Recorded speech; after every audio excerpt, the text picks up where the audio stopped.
Now, you'd be right to assume that what you read in the papers is the truth. How could it be anything else? But the real truth is the media has a dark secret.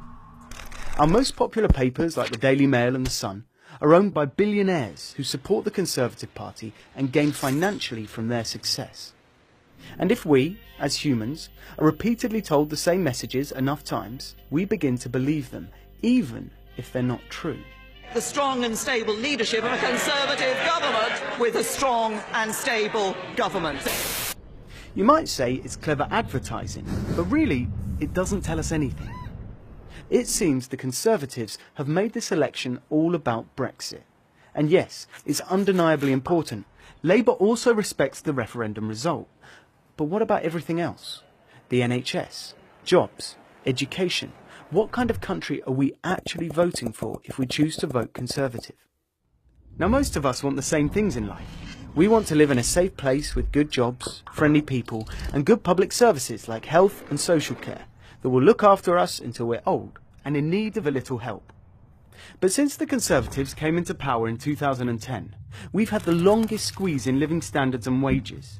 Our public services are failing because of cuts and underfunding, and we have an ever-increasing gap between the rich and the poor. This economic model is called austerity, and it's a Tory favourite. Right now, over a quarter of all children in the UK are living in relative poverty. Homelessness is at an all-time high, and record numbers of people are using food banks just to survive. The NHS is at breaking point.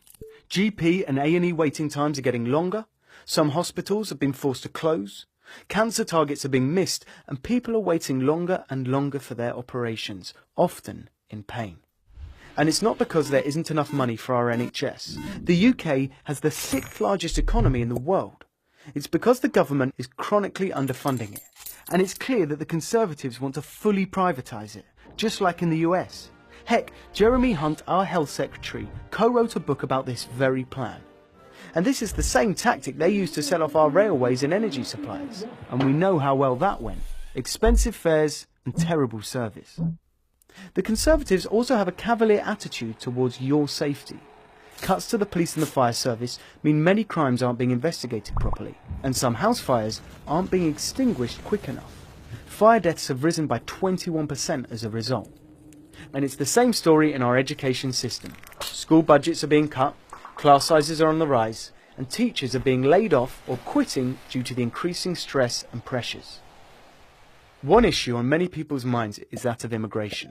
But on this, the Conservatives have only unrealistic targets and broken promises, and no plan to end the low-wage economy which causes division in our society. And while some in the media blame immigration for all our problems, the super-rich continue to hide their money offshore and avoid paying taxes. Taxes which could be used to fund our public services properly. And whilst we're all mad at each other, we're not mad at the people making all of the money. It's really that simple. And if you ever wondered why the media is so anti-Jeremy Corbyn and the Labour Party, well, because he threatens the elite by proposing increased taxes on the super-rich and on big corporations. It's in their interest to persuade you not to support him. And finally, what about climate change? The biggest threat facing our society and the world? Well, Theresa May has closed our government's climate change department.